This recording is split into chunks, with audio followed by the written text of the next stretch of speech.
30 ans après, il est de retour. Qui ça? Le tueur au crochet. Le pêcheur. Le pêcheur. Le pêcheur sadique au crochet, prêt à massacrer une nouvelle bande de jeunes, plus les mêmes que la dernière fois, puisqu'il est de retour dans la nouvelle version de Souviens-toi l'été dernier.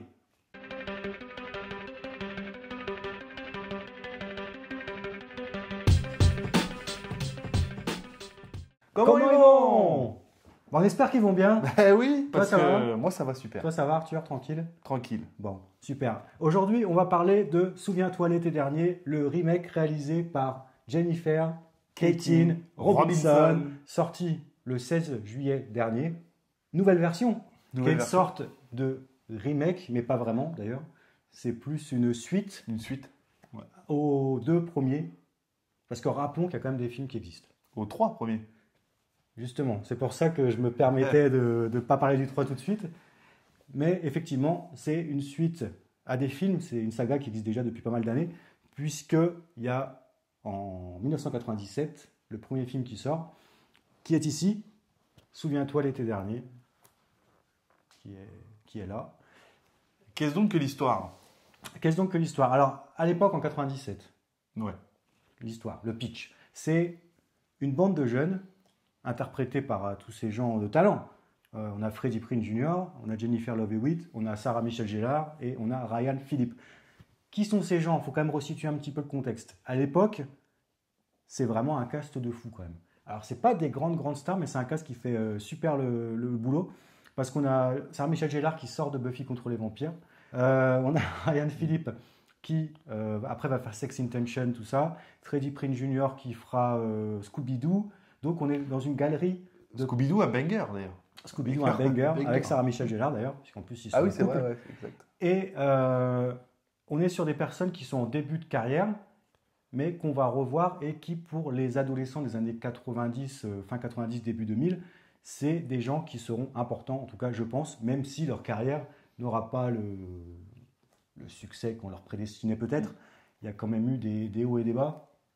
Et aujourd'hui, voilà. Donc le pitch, donc, cette bande de jeunes, donc Ray, Julie, etc., ils fêtent la fin d'année, ils fêtent l'élection du personnage de Sarah Michelle Gellar qui est reine du poisson, je ne sais plus quoi. Il y a une Reine élection. De la pêche. Reine de la pêche. Reine de la pêche.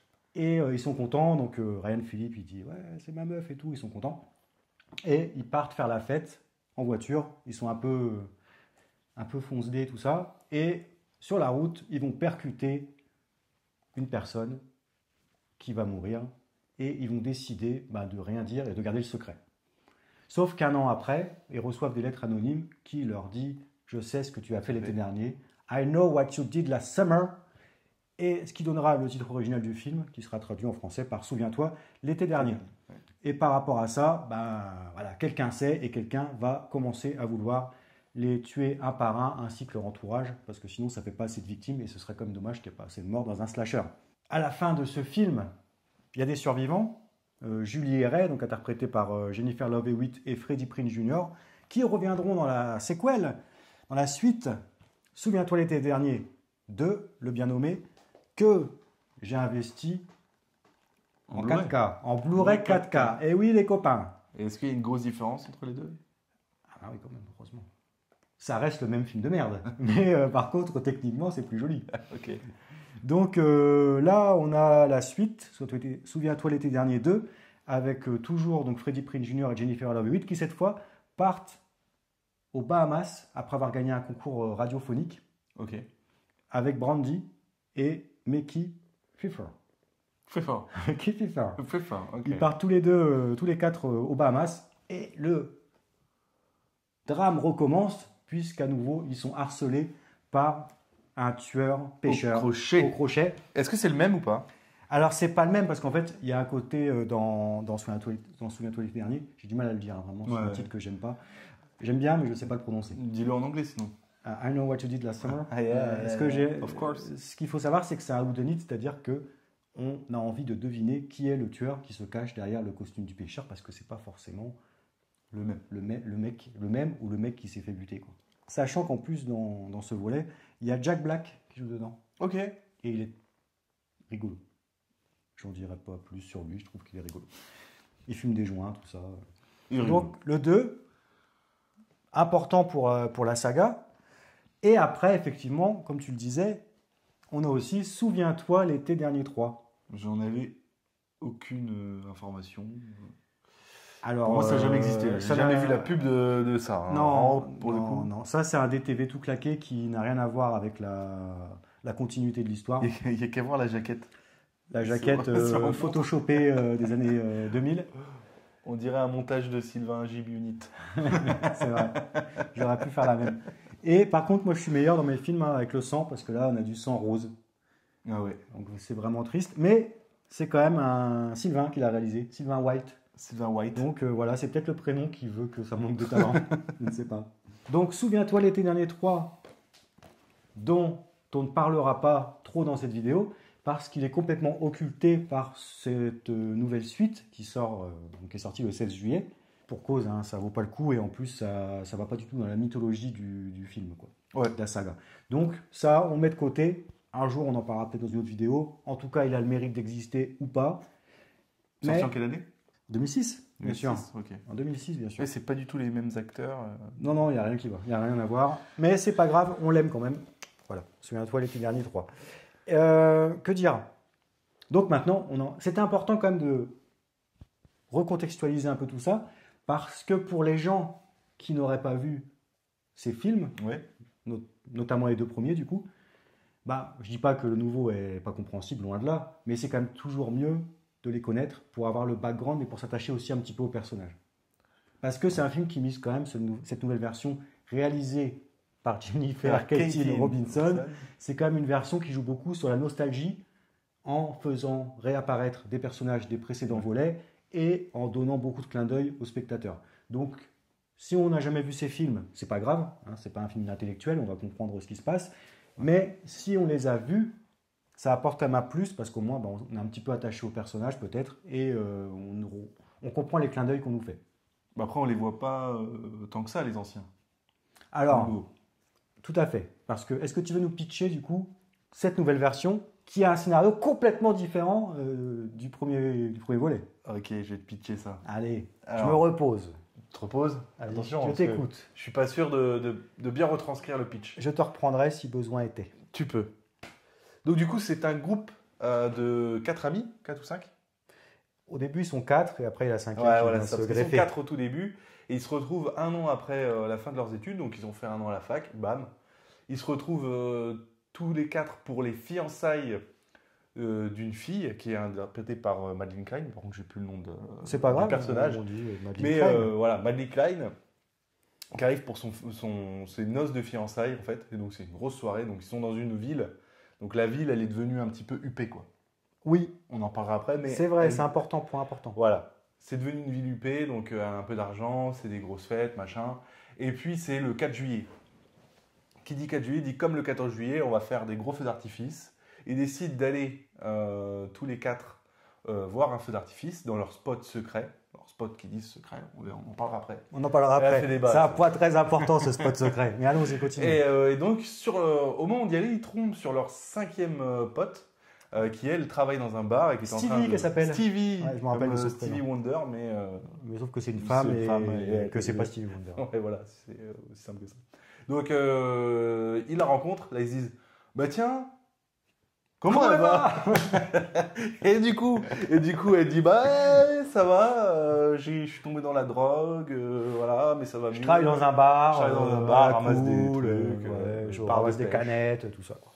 Et donc, du coup, ils disent à Stevie, mais Stevie, monte avec nous, quoi. Bah oui. Viens, on t'emmène. Donc, et je peux te dire qu'elle se fait pas longtemps. Elle se fait pas prier. Voilà, non, elle avait envie. Elle avait envie d'y aller. Elle fait semblant un petit peu, ça majorette un petit peu, mais assez vite, elle y va. Et puis au final. Ouais. Et donc, à 5, ils décident de prendre la voiture. Ils partent en direction de leur spot secret. Ils y vont. Il y en a un des 5 qui est complètement mort. Alors que. Un peu en alcool. Alors, ils disent. Oh, ça ne va pas quand il fume. Le mec, il l'a pas encore allumé, je vois, quand il dit ça. Il a fumé une latte, je crois, tu vois. Ah, ça ne réussit pas quand il fume. Le mec, il est où? Oh, pompé l'op. Il a fumé une latte. Effectivement, ça ne lui réussit pas. Allons-y. Et donc, du coup, ils partent en voiture. Et contrairement à Souviens-toi l'été dernier, il n'y a pas d'accident. Non. En tout cas, il percute personne. Il percute personne.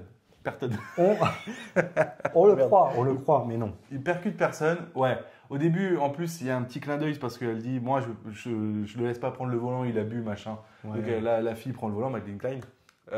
Et puis ils partent tous en direction de leur spot. Ils arrivent à leur spot qui est un virage dans une sorte de route de montagne. Putain.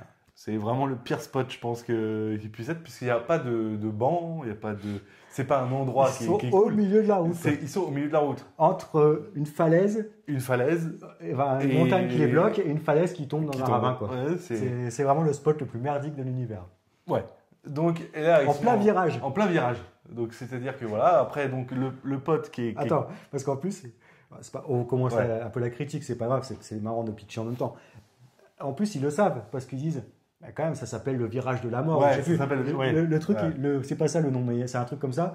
Donc ils savent que c'est un virage super dangereux, super mortel, et les mecs s'arrêtent en plein milieu pour regarder le feu d'artifice. Ouais, c'est vrai que ce moment est un petit peu tiré par les cheveux, je pense que personne ne se pose à ce genre d'endroit. Surtout que si, à mon avis, en haut, il y a une meilleure vue. Ouais, Si d'une continue part, de et monter, puis même, tu faut vois. arrêter d'être con. Mais Oui, bon, ça, c'est sûr. Si les jeunes de slasher étaient intelligents, on n'aurait pas 40 ans de film derrière nous. C'est sûr. Mais du coup, arrivé sur le virage de la mort, là, ils se posent, ils sont en mode euphorie totale, ils sont contents de se revoir, mais par contre, il y en a un des cinq qui est complètement déchaîné. Le mec est déchaîné. Et donc, du coup, il est là, il fait le malin, il va au milieu de la route, il boit sa bière, il fume son joint, il est bien. Sauf que là, à ce moment-là, il y a une voiture qui arrive. Une voiture qui arrive, et le mec dit, moi, je bouge pas. Je bouge pas, je bougerai pas, la voiture va se bouger. Et donc là, la voiture L'homme s'arrête pas contre du la tout. machine. Ouais, sauf que la machine ne s'arrête pas. Non. Et du coup, c'est le pote qui arrive. Donc là, un petit sursaut où on se dit c'est là que ça va commencer. Le mec va mourir. Enfin bref, c'est peut-être lui qui meurt et du coup l'histoire se lance. Sauf que pas du tout. Son pote se jette dessus, le sauve. La voiture s'en va. La voiture n'a pas du tout freiné d'ailleurs. Hein. Le mec, aucun freinage. Ah non, rien à Et- foutre. Hein. Rien à foutre Rien à total. faire là, les gars. Ah ouais, le mec il a dit vas-y, moi je m'en bats les couilles. J'y vais. J'ai l'impression que c'est quand même un bled de dangereux. Ouais, Parce que ouais. vu tous les accidents de bagnole qu'il y a là-bas, j'ai l'impression qu'il n'y a que des chauffards. Non, c'est des zinzins. On peut dire que c'est des zinzins. Ouais. Et donc là, il y a une deuxième voiture qui arrive. Le mec est redéchaîné. Pardon, je Tu tousse. vas nous faire tout le film comme ça ou pas là, là, c'est pas un pitch, là, tu nous fais tout le film. Ouais, c'est vrai, je fais tout le film. C'est Mais pas bon, grave, c'est pas arrivé t'arrives sur la mort. T'arrives au moment important, donc vas-y maintenant. Et donc, du coup, à ce moment-là, il se passe quoi? Il y a une deuxième voiture qui arrive. Et la voiture, elle arrive, il reste au milieu de la route. Sauf que la voiture, elle est gentille, elle met un écart, elle se prend le terre-plein. La barrière de sécurité, la barrière de tout sécurité. ça. Et puis bah, là- pour faire simple, elle tombe. Quoi. Elle tombe. Ah d'ailleurs, Et il y a un truc qui est. Ouais, complètement nul. il attrape sa chemise. non Et ça, on s'en fout en fait après. Ouais. Parce que son père a enlevé les traces. Ouais. Voilà. Bon, ouais, ok. Donc, ça, c'était mon pitch. Très bien. Voilà, à toi de. Alors, c'est le pitch du début. Après, pour faire simple, qu'est-ce qui va se passer? Ils vont passer un an. Ils vont quand même s'embrouiller. Ils vont se dire on garde le secret. Donc, ils vont se séparer. Les chemins vont s'éloigner des uns des autres. Et un an après, ils se réunissent pour les nouvelles fiançailles de Madeline Klein. Mais t'oublies un détail. Ouais, mais j'ai pas raconté tout le film. Mais vas-y, si c'est important. Et c'est un détail important. Ah. C'est-à-dire comment ils vont cacher le fait qu'il y a eu l'accident. Ouais. Parce que le fils du maire était le mec défoncé. Teddy était le mec défoncé. Et donc, Ouais. du coup, il fait C'est en vrai. sorte de tout cacher. C'est important. Et donc, du coup, c'est là que tout le monde se. C'est se important. sépare. Après, on n'est pas obligé de raconter tout le film aux gens parce que s'ils veulent le voir. Oui, mais ça, c'est le début. Oui, c'est- non, on est qu'au début. Hein. De toute façon, Oui, je vous l'annonce tout de suite, on va spoiler. Parce qu'il y a des éléments très importants Hmm. qu'on va devoir spoiler à un moment donné. Donc, on vous mettra un warning sur l'écran, on vous le dira, hein, vous inquiétez pas. Mais forcément, on va spoiler. Mais voilà, donc un an après, ils se retrouvent pour les nouvelles fiançailles du personnage de Madeline Klein. Qui s'appelle. On vous laisse des suspens. On vous dit pas, il y a des Ouais. trucs et tout, ok. Et là, Madeline Klein reçoit une nouvelle lettre qui dit, enfin une lettre, comme dans le premier film. Danica. Danica qui reçoit une lettre qui lui dit « Je sais ce que tu as fait l'été dernier Donc là, la psychose arrive. Et ce qu'il faut savoir, c'est que vous qui avez vu certainement le premier film, vous vous dites c'est Ouais. quand même dingue. En tout cas, moi, c'est ce que je me suis dit. C'est quand même dingue qu'il se passe quasiment la même chose 30 ans après, le même événement, avec les mêmes personnes qui reviennent et tout. Et en plus, personne n'est au courant. Ce qu'il faut savoir, c'est que pourquoi la ville est devenue riche, c'est grâce au tourisme. Et pourquoi elle est devenue touristique, c'est parce qu'il y a des gens des puissants, qu'ils ont caché les éléments dramatiques de la ville pour éviter que les touristes se barrent.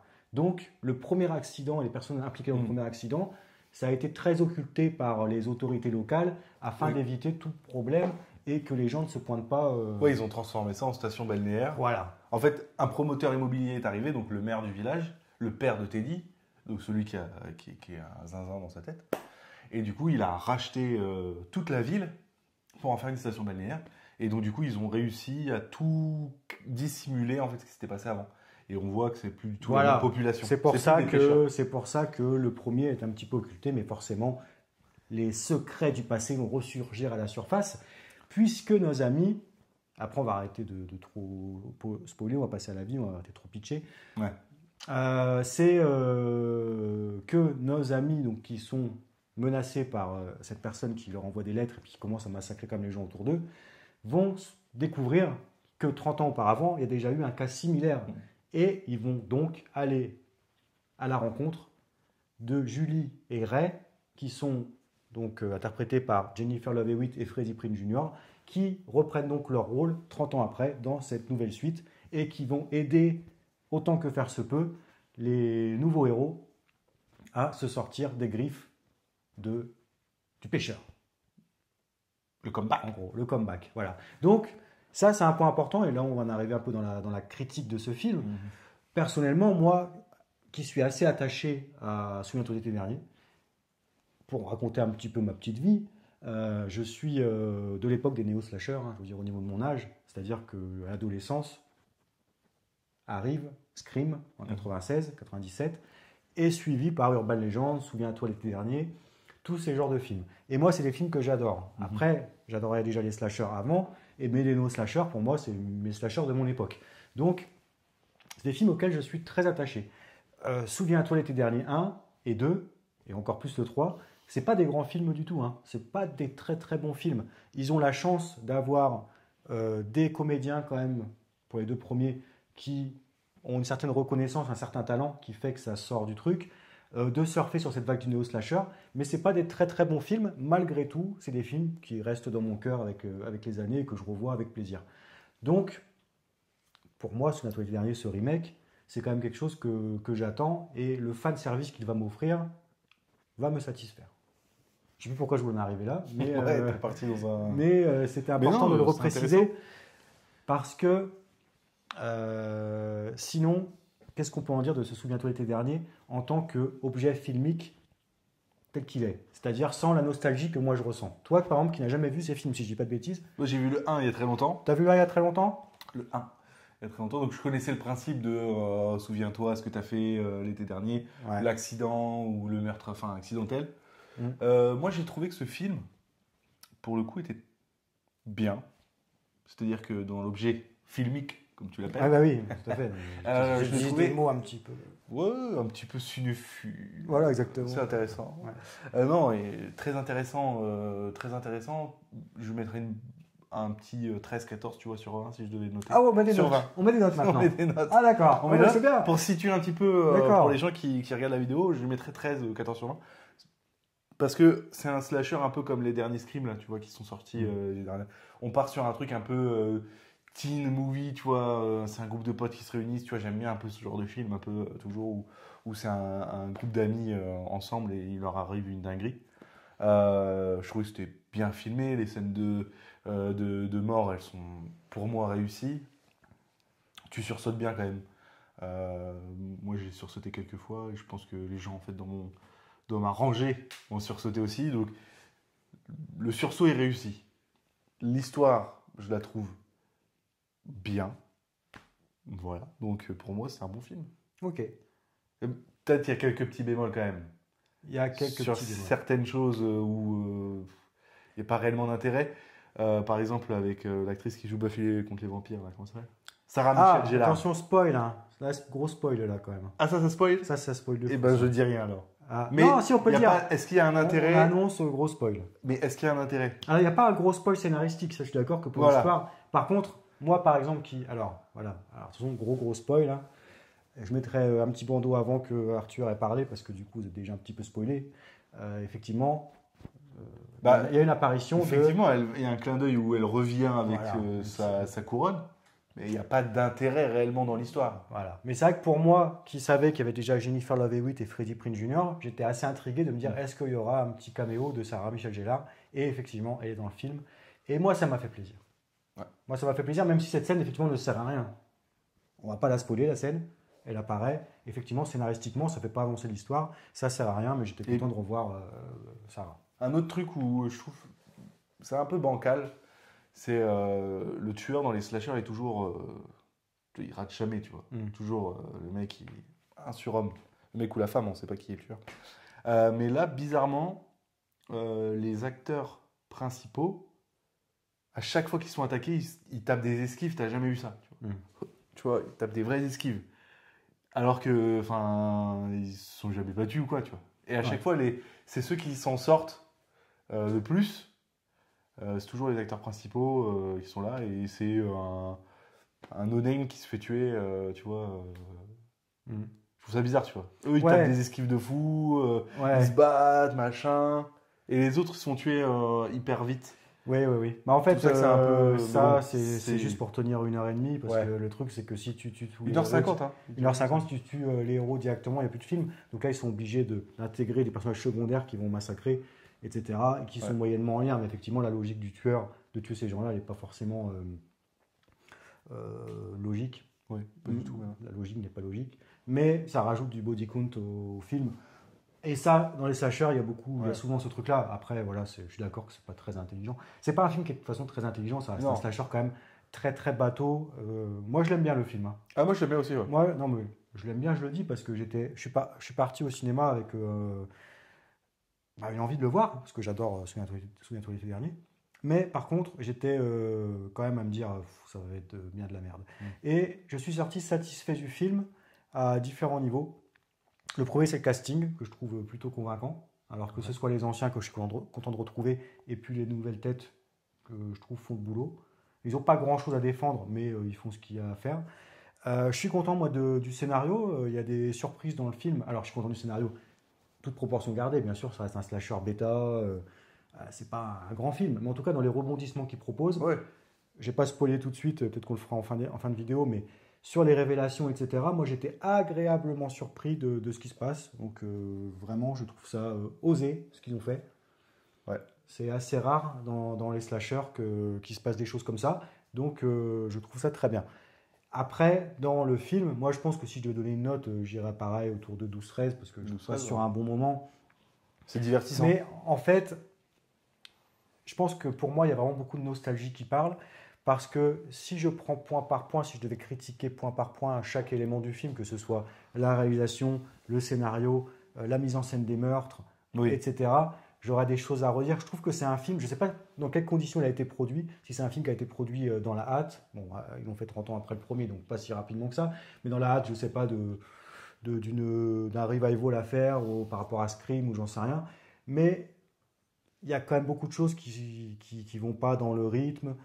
Dans les meurtres, moi il y a des meurtres que je trouve vraiment sympathiques, notamment le premier, notamment un des derniers où vraiment il y a de la violence, il y a des meurtres qui sont assez longs, assez sympas visuellement, et entre-temps, tu as des meurtres que je trouve très bâclés, où on voit quasiment rien, c'est quasiment que du hors-champ, c'est cut super vite, et ça me déçoit. Dans un slasher, mon modeste point de vue, c'est qu'on vient quand même beaucoup pour les meurtres. On a envie de voir des meurtres sympatoches. Donc là, il y en a quelques-uns. Il y en a beaucoup, je trouve, qui sont très vite faits. Et surtout, il n'y en a pas vraiment des super originaux. Tu vois, si tu prends, on va comparer avec des films qui ne sont pas des slashers, mais qui sont sortis récemment. Si tu prends un The Monkey ou un Destination Finale 6, tu as des mises à mort jubilatoires, originales, avec des idées de mise en scène, des idées de comment on va tuer la personne, etc. Et je trouve que ce Souviens-toi l'été dernier là est un petit peu feignant là-dessus. C'est le mec qui est arrivé à son crochet ou son couteau, et puis globalement... Et son harpon. Ouais, c'est pour ça que le premier meurtre, je l'aime bien, parce qu'il y a le harpon. Mais sinon, je trouve que c'est assez feignant là-dessus. Et à plein de niveaux, je trouve que le film est assez feignant, que ce soit dans la réalisation, je veux dire, est-ce qu'il y a un plan qui t'a marqué? Est-ce que tu te souviens d'un plan en particulier, une image qui t'a marqué? Non. Non, c'est propre. C'est propre. C'est propre, mais il n'y a pas des idées de mise en scène. C'est assez bateau, quoi. Donc, c'est un slasher sympathique, honnête, c'est pas un chef-d'œuvre. c'est quand même un peu con comme la lune, à différents niveaux, sur cette histoire là, du virage, qui vont faire la fête ici. Il y a plein d'éléments quand même un peu bêtes. Mais j'ai envie de dire peut-être que ça rend hommage finalement au slasher des années 80, qui était vraiment ce genre de film-là, c'est-à-dire on tue des gens, l'histoire on s'en fout un peu, les persos on s'en fout un peu, même si moi je trouve que les persos sont relativement sympathiques. Je pense qu'il garde l'ADN du 1. Ouais, ouais. Mais ce qu'il y a, c'est que comme l'ADN du 1, comme je disais, il a la chance de se reposer sur un casting quali, mais c'est pas vraiment un grand film. Ouais. Donc c'est vrai que se reposer sur un film qui est plutôt moyen de base, c'est un peu dommage. Ouais. Ça aurait mérité justement peut-être de step up un petit peu les éléments du 1 pour en faire quelque chose de meilleur. Mais bon, c'est comme ça. Malgré toutes les réserves que j'ai passé un bon moment, hein. Mais il y a des fois où j'étais un peu, tu vois, je décrochais un peu du film, quoi. Je restais dedans, mais bon, c'était pas super enthousiasmant à tous les niveaux. Mais ça reste, pour moi, j'adore les slashers, mais ça reste un film que moi je trouve honnête. En tout cas, c'est une meilleure surprise que à quoi je m'attendais. Ouais. Moi, je m'attendais vraiment à être déçu, et surtout qu'ils n'arrivent pas à intégrer la mythologie de Souviens-toi l'été dernier, mais qui n'a pas une grande mythologie super complexe, mais qu'ils n'arrivent pas à l'intégrer dans ce nouveau film et qu'on ne comprendrait rien, ou alors que ce serait complètement bancal. Je dis pas que c'est parfait, mais en tout cas, ça m'a satisfait. Ouais. Ça se tient. Ça m'a satisfait. Ça se tient. Il y a des choses vraiment...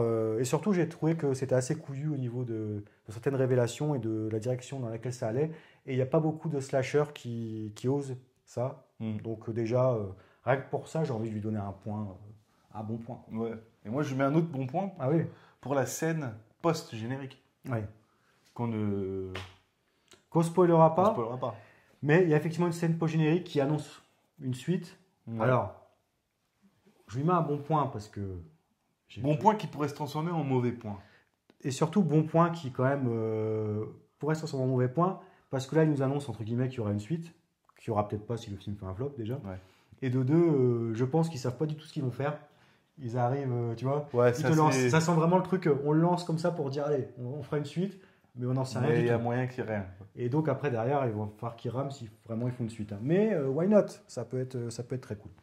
Donc, ok pour moi, pour ce Souviens-toi l'été dernier. Qu'est-ce que j'avais à dire d'autre ? Pas grand-chose de plus, je pense, sur le film en lui-même, parce que c'est un slasher, en fait, assez bateau, quoi. Assez bateau, mais qui marche. Moi, personnellement, ça m'a quand même moins enthousiasmé que les derniers films d'horreur que j'ai vus, Destination Finale 6. Je trouve qu'il y a une bien meilleure séquelle. Tant au niveau réalisation, la scène d'introduction elle est complètement dingo, au niveau des idées de meurtre, beaucoup plus ludique, beaucoup plus fun et tout ça que celui-ci, The Monkey aussi. Il y a plein de choses que j'ai préférées dans l'horreur cette année, même Compagnon par exemple, qui était vraiment sympa. Mais tu peux pas, tu vois dans Destination Finale, ils ont la palette de mise à mort qui est énorme, illimitée. En fait, ils peuvent faire tout ce qu'ils veulent puisque au final c'est la mort le point. Là en fait, t'es un peu bloqué sur le slasher avec le meurtrier déguisé, comme Scream. Ouais. Donc Scream, tu sais que les meurtres, ça sera toujours à peu près les mêmes. Et là, en fait, les meurtres, tu sais que ça sera toujours soit poignardé, soit... ça sera toujours en lien avec ça. Alors The Monkey ou Destination Finale, vu qu'il y avait il y a ce côté fantastique, surnaturel qui rentre et qui permet à la réalisation de s'amuser, de faire des meurtres... des meurtres super cool. Par contre, en parlant de... Je suis d'accord avec toi, hein, donc je rebondis sur autre chose, parce que, qui est en lien, mais je suis entièrement d'accord avec toi, donc j'ai pas d'objection, votre honneur. Merci. Ce que j'ai bien aimé dans celui-ci, qui est peut-être un petit peu contradictoire, mais bon, on va pas chipoter, c'est que là, en fait, dans les précédents Souviens-toi l'été dernier, le tueur, donc pêcheur, était un mec, on va dire, lambda, habillé en pêcheur. Ouais. Là, c'est un peu le cas dans la réalité des faits, une fois qu'il a dévoilé le masque. Par contre, j'ai bien aimé qu'il l'a rendu plus imposant, plus impressionnant que dans les films précédents. Ouais. Là, quand il arrive, il est quand même mastoc, son costume, la manière de il est impressionnant. Le sound design est bien fait quand il marche. Il est vraiment impressionnant. Il arrive dans un côté un petit peu Jason Voorhees, Michael Myers, que moi j'aime bien, qui est peut-être incohérent par rapport aux autres films où c'était un mec normal. Mais moi je trouve ça m'a bien plu. Ça m'a bien plu. Après, il y a plein de choses qu'il faudrait revoir le film. Et je pense que même en revoyant, on ne comprendrait pas. Mais par exemple, quand il tue, tu as des fois où il est là, après tu as l'impression qu'il s'est déplacé un peu vite, etc. Donc ça peut être un peu gênant. Et attention, spoiler, il faudrait le revoir parce que à la fin du film, attention spoiler, on sait que il y a 2 tueurs. 2 tueurs. Donc peut-être qu'il y a des scènes où ils sont tous les deux là, en même temps. Et que du coup, il y en a un qui prend le relais. Donc c'est pour ça qu'on croit qu'ils se téléportent et tout. Mais en fait, non, c'est peut-être 2 tueurs. Comme dans le premier Scream. Bon, ça, je peux vous spoiler le Scream de 96 quand même. Où il y a effectivement 2 tueurs qui interagissent pour tuer les gens et qui, à tour de rôle, vont les tuer, tout ça. Donc peut-être que c'est ça aussi, mais c'est difficile à savoir qui est qui sous le masque. Voilà, il y a 2 tueurs. Et pour ceux qui n'ont pas vu le film, je pense que c'est pas forcément important que je vous spoile totalement la fin de qui sont les tueurs. Donc on va pas le faire. On va pas le faire. À moins qu'il y ait un intérêt à la vidéo. Il n'y a pas d'intérêt. Ouais. Ça gâcherait la surprise. Ce que je veux dire, c'est que moi, je trouve que... Du coup, j'ai déjà dit qu'il y avait 2 tueurs. Donc Il y a quelqu'un qui parle dans l'oreillette. Ouais. Ouais. Je sais pas pourquoi j'ai fait ça. Je trouve que... J'ai déjà spoilé en disant qu'il y avait 2 tueurs. Mais je trouve que pour le coup, c'est pas des grandes raisons super valables qu'ils ont et tout ça. Mais quand même, je les accepte. Je les comprends. Elles me semblent intéressantes à étudier, ces raisons. Et comme je disais, il y a des révélations assez couillues. Donc moi, je suis satisfait de ça. Voilà. C'était une longue phrase pour Ouais. vous dire que tu as bien aimé. Et j'en C'est dirais parce pas que plus. j'ai écouté Raphaël Quenard, du coup. Donc moi, je dirais juste que j'ai bien apprécié. C'est un film à regarder. Même si vous n'avez pas vu Souviens-toi l'été dernier, le premier, c'est cool. Au ciné, en plein été, ça fait cool, ça fait plaisir, quoi. Voilà. C'est pas le film de l'année, Non, mais c'est un très loin bon de film. là. Ce sera Allez peut-être le voir, Ce sera peut-être oublié dans un mois, amusez-vous. Ouais, mais voilà. c'est pas grave. On est content de Même retrouver. déjà en 2 jours, j'ai un peu oublié certaines choses. Ouais, mais- non, moi ça va. Et non, je suis content moi de retrouver Freddie Prinze Jr., retrouver Jennifer Love Hewitt, Sarah Michelle Gellar, tout ça. Je suis content de les retrouver. Spoil. Ouais, ça, on l'a déjà dit, ça que les Ouais, retrouver. je sais. Non, ça, puis ça c'est dans la balance qu'on voit Jennifer Love Hewitt et Freddie. Donc Non, mais c'est cool, en vrai. voilà, c'est ma jeunesse. Je suis un vieux con, je suis content. Voilà. On arrête là? Bah ouais. Bon, bah super. C'était tout donc pour cette chronique, en tout cas tout ce qui nous vient d'esprit parce qu'on est arrivé Un peu les mains dans les un peu poches. les mains dans les poches, mais en même temps Mais- on débriefe le film à chaud. Hein. À chaud. Ah oui, Ouais. Parce qu'il est sorti quand mercredi. il est sorti mercredi. Et on en parle déjà aujourd'hui. On est dimanche. On est dimanche, on l'a vu entre temps Donc non. par des c'est- biais plus ou moins officiels Ouais. et on n'en dira pas plus. Sur ce, merci. Merci à vous. Passez une bonne journée, soirée, nuit. Abonnez-vous importe. à la chaîne de Gib. Quand vous verrez cette vidéo. Likez, mettez la cloche, c'est important. Et voilà. Voilà. J'ai fait ta pub. Merci Arthur. À bientôt. De rien. À bientôt. Salut. Au plaisir. Au revoir. Salut. Salut.